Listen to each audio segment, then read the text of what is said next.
Manchester City in hot pursuit of one Mateo Kovacic. Hey guys, welcome back to the channel. Welcome to another video.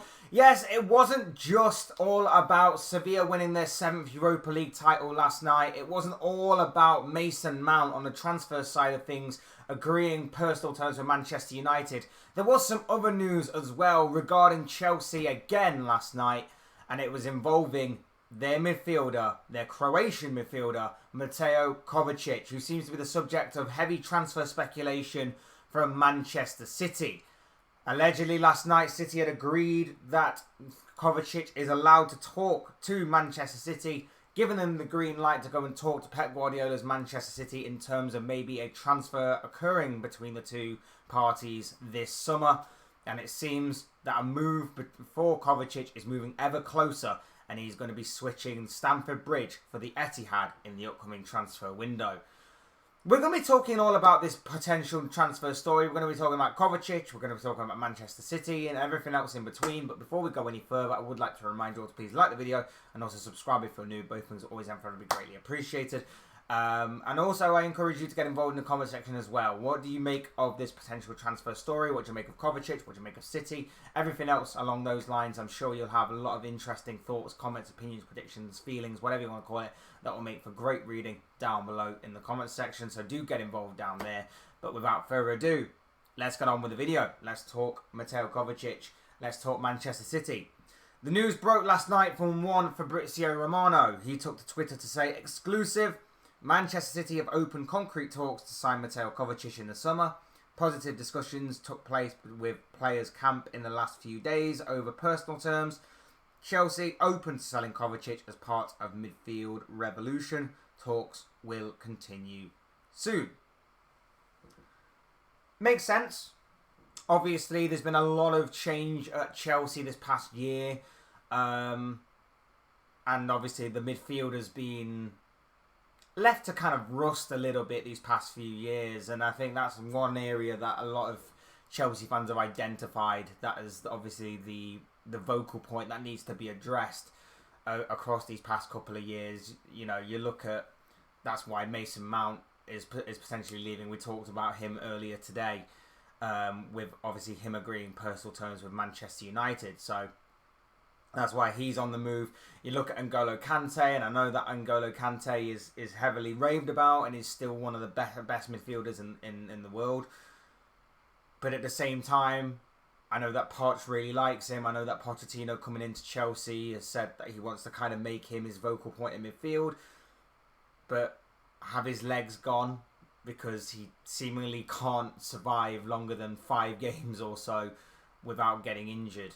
I would worry about maybe his injury record starting to build up a little bit in terms of N'Golo Kante. Enzo Fernandez coming in at Chelsea, I think he's been great. I think he's been a bright light in an otherwise dark sort of season for the Blues. I think he's been great and it can only get better. So obviously it's going to be about building that midfield around him. But there are, like I said, there is a fair bit of dead wood to get rid of at Chelsea, and it seems like Kovacic is going to be another name on that chopping list this summer. He does have 1 year left on his contract, so that does kind of make sense there to kind of cash in on him whilst they have him. And even more so because it's a team like Manchester City coming in for him, rather than a team that maybe they could sort of tempt away and maybe sign a new contract with. Obviously, with City winning trophies the way they are, with them having the better players, with them having the better manager, it only makes sense that Chelsea would kind of pick and choose their battles, so to speak, and maybe look for the next guy in line to maybe take his place, and obviously just let Kovacic go, and obviously have the increased likelihood, shall we say, of him winning more trophies going forward, and especially with City side that are doing that on a consistent basis. Win trophies, win league titles, whatever it may be. Obviously, he'll have more of a chance of doing that. In terms of him going to Manchester City, it makes sense. It makes sense that a midfielder of his calibre, midfielder of his experience, would be going to a team like Man City. Similar to the reason that obviously City themselves are looking for midfielders. We know that they are looking to kind of beef up and reinforce their squad as a whole. And midfield, I think, is an area they are looking to obviously do that. To aim their kind of focus on, shall we say. Especially when you consider that a week ago we were talking about Ilkay Gundogan, who is who is running down his contract, and we know that City want to obviously re-sign him, but we know he's received a lot of interest elsewhere from the likes of Arsenal and Barcelona. We know that obviously Gundogan's done it all with Manchester City. We know that he's on the verge of completing the treble this season. We know that he's on the verge of possibly adding that all-elusive Champions League winners medal to his collection. So maybe he himself is looking for a new challenge, and maybe City are sort of looking at maybe options for if they can't convince him to re-sign with the club. Not that City will have too much of a problem with that, especially when you have all the money in the world like City do. They can go from one player to the next without little gamble to kind of be worried about, shall we say. In this situation, of course, there's very little to gamble on. There's very little worry, because Guardiola can make any player even better than what they are. And Kovacic is a very good player at that. I'm not trying to be too disingenuous or too what's the word I'm looking for? Too harsh. We'll go with harsh. Too harsh on him. He is a very good player. I don't think he's shown it enough. I think we've seen flashes and glimpses of what he can do, and I think he is a very good player.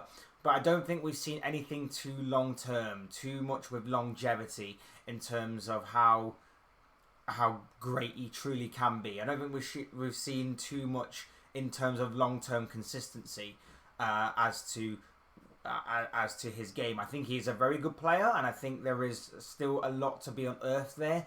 And I think being at a better club like Man City, being under a better manager, playing with better players, I think we can definitely see the best of Mateo Kovacic going forward. He is 28, 29 years of age. I think one of them two ages.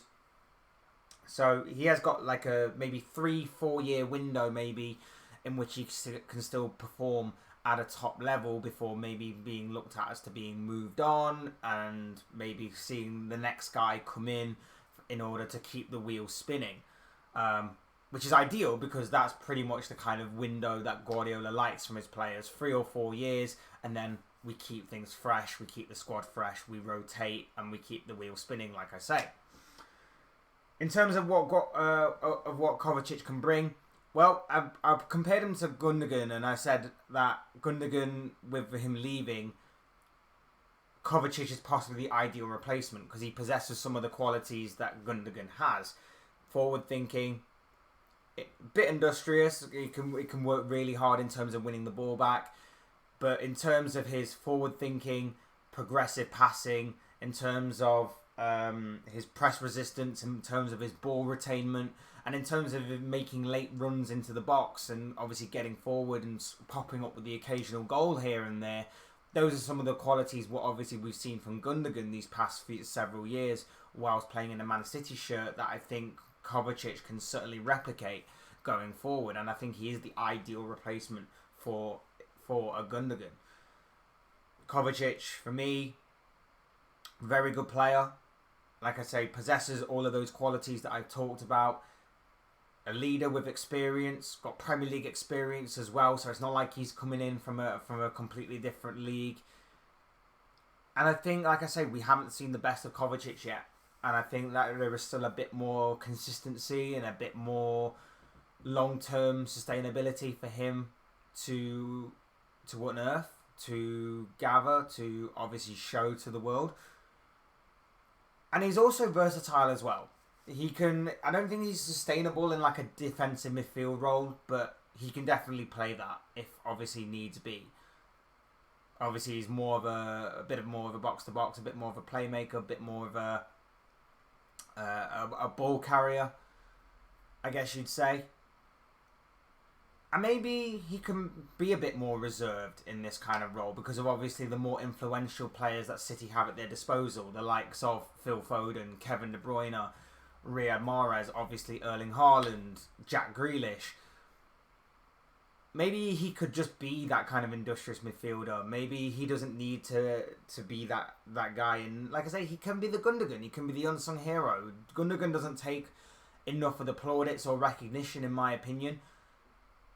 But he's still a very important figure in that team in terms of his leadership, in terms of what he brings to the side, and in terms of scoring important goals or getting important assists or whatever the case may be. Gundogan has done that time and time again down the years. Kovacic can just float in and do a similar sort of job to what he has done. And I think that this is a very smart move by Man City. I think getting someone who isn't on the same level as Gundogan in terms of quality and ability. I think many people, if you were given the choice of Kovacic or Gundogan, I think a lot of people would choose Gundogan. But at the same time, he's not too different that it's a completely different change. I think he may possess a little bit more than what Gundogan has in certain aspects. In terms of maybe he's a better ball carrier, maybe he's a better dribbler, maybe a slightly more better technical ability maybe. But Gundogan is still solid enough as it is that maybe, just maybe, Kovacic can just perform like what Gundogan has these past few years and just do it seamlessly. Just blend into that side almost seamlessly, bleed into that side without much of a problem at all. It makes sense for City to go after this midfielder. I think it is a good move by Pep Guardiola and Manchester City. We'll obviously wait to see if this move does indeed go ahead. But it seems likely, and like I say, when City set their crosshairs on someone, shall we say, as a target, they often don't miss, and they often do not back out, shall we say.